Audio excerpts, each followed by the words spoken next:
78 Sports TV here. Salute to the mighty ldbc Lions Den boxing community. For those who don't know, now you know. Smash that like button, hit the subscribe, also hit the notification bell so you'll be notified when I drop a new video. If you're digging the video, go ahead and share this joint. Devin the Dream Haney, aka Black Jesus, May 20th, will be taking on Vasil Lomachenko. Devin Haney sat down with Brian Custer for the Last Stand podcast. Wonderful interview by Brian Custer, who's fast becoming one of my favorite interviewers when it comes to this boxing. He asked Devin Haney a series of questions related to his approach for the Lomachenko fight and what's next after Loma. Devin, the whole interview, recognized the threat of Lomachenko and said that he's focused and locked in on Lomachenko. But he did speak on what's next possibly. They asked him, Brian Custer said, well, you know, I had Keyshawn Davidson on, and Keyshawn said that that Devin was ducking Shakur Stevenson or whatever. So Devin laughed it off and said Shakur Stevenson is a fight he would love to have next. That's definitely on the table. They're going to weigh the options and see who's next. All right, but Shakur is definitely on the table. He also said the same thing for Gervonta Tank Davis. Brian Custer quoted Tank Davis as saying that Devin Haney needs to get his numbers up before getting in the ring with him, which is duck talk, you know what I'm saying? And I've been saying this stuff for years, but don't nobody listen. I've been telling y'all, you can't condone fighters, in boxing saying or making this a popularity contest, or I'm only going to fight a guy if he got this many Twitter followers. I'm only going to fight a guy if he sell this many, because if that's the case, what is this sport? It's not really a sport. It's a popularity contest. It's WWE, and it leads to the type of stuff we just saw this past weekend with Rolly Romero getting a gift robbery over Rosa Cat. You know what I'm saying? The Amazonian elder. You see what I'm saying? That's what happens when you condone that type of behavior.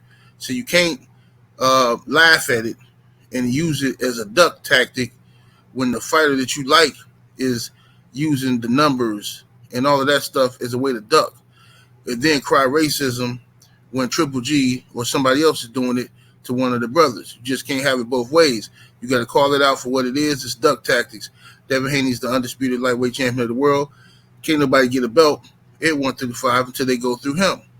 All right? All these guys pretending like they don't care about belts all of a sudden because Devin Haney got them and they're afraid to fight him. It ain't about popularity, because if it was about popularity and don't nobody know Devin, if that's what it was about, then it wouldn't have been no need for Tank to fight Eastside Cruz. Don't nobody know Eastside Cruz. Didn't nobody know who Eastside Cruz was until Tank fought him. Tank versus Rolly. Rolly wasn't nobody. He did nothing to earn a shot, and so on and so forth with many other fighters. Tank just fought the other Garcia. Before he fought Ryan, he fought Hector Garcia. Who was that dude? You know what I'm saying? I mean, we know who he is because we're hardcore boxing fans, but what I'm saying is that wasn't a big name for the casuals.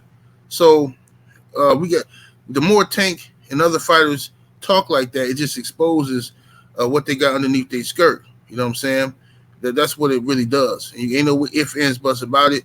Ain't no way to get around that. It's just the truth of the matter. So I expect these fighters to conduct themselves like fighters. I mean, this is the hurt business. This is what you signed up for. Did nobody actually sign up to become a fighter? This is what you decided you want to do as a career choice. You know what I'm saying? So if this is what you want to do, we're going to hold your feet to the fire and expect you to conduct yourself and take the posture of a fighter. And if you're going to do that, we want to know who the best is. Devin Haney wants to prove he's the best. So if he's not, one of you guys got to step up and try to fight him. You see what I'm saying? Whether that be Shakur Stevenson, whether that be Gervonta Tank Davis. Now, in Shakur Stevenson's case, it's interesting because Devin Haney, who's currently with Top Rank under his last fight under the Top Rank contract, Devin and Bill, Team Haney asked Top Rank for a fourth fight option so that they can fight Shakur Stevenson. Bob Arum's not willing to give them a fourth fight option because he has no plans on Devin Haney facing Shakur Stevenson. He wants Loma versus Shakur Stevenson, which raises red flags on what Bob Arum's true intentions are with this fight. but I'm not going to stress over it because Devin Haney seems very confident. He believes in the law. He's not worried about that. And he's going to go out there and he's going to put on a boxing clinic. So that's what we're going to focus on. We're going to stay positive and not worry about the corruption, you know what I'm saying, until we see some corruption. But guys like Keyshawn Davis, I don't know. Keyshawn is he's kind of strange, you know what I'm saying? I understand Shakur is your homeboy and all of that, but, you know, Keyshawn going to have to fight somebody because right now he's starting to be known for being a cheerleader than a fighter. Every time somebody mentioned a fight with Keyshawn Davis and Keyshawn is shooting the fight down and, you know, talking about somebody clout chasing off of his name, and it's like, bro, it's too early for somebody to be clout chasing up for you, man. Like, what are you talking about? They also asked Devin Haney about the possibility of fighting Teofimo Lopez. They asked him what fight would be more personal for him out of all the guys who he can possibly fight. And he said he think the Teo fight would be the most personal because of all the antics and the stuff that Teo has said over the years. You see what I'm saying? And that's a fight that probably will have to take place at 140, seeing as though Teofimo Lopez is 140-pounder right now, and he's about to fight Josh Taylor. If Teo loses to Josh Taylor, I don't really see the value in fighting Teofimo Lopez again because he's looked bad in consecutive outings. You know what I'm saying? But, you know, it depends on what happens. You know what I mean? 140 is wide open right now. The belts are all split up since Josh Taylor was stripped of some titles. He actually lost to Jack Catterall. Boxing fans let that go unpunished, where Josh Taylor ducked Jack Catterall. And poor Catterall is out here somewhere, and everybody forgot his name. That's how boxing worked, man. Everybody forgot about this dude. And now Josh Taylor is losing belts outside the ring. Now Rolly got a belt. Now Regis got a belt, and so on and so forth. So, you know, that's what it is. What else they asked Devin? They asked Devin a few questions. It was a good interview. But y'all should go check it out over on Brian Custer's Last Stands podcast. It was a real good interview.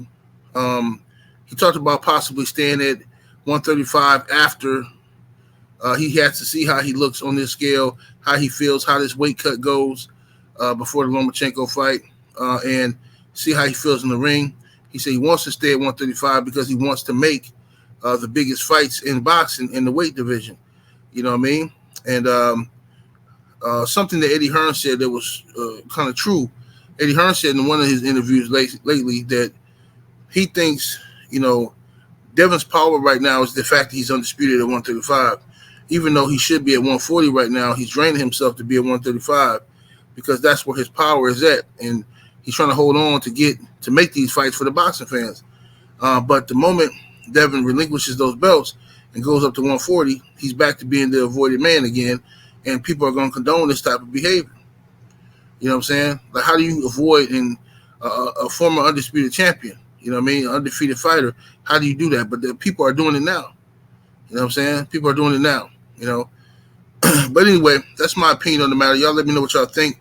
78 Sports TV. Salute to the mighty LDBC. Smash that like button. I'm up out of here, though. Deuces.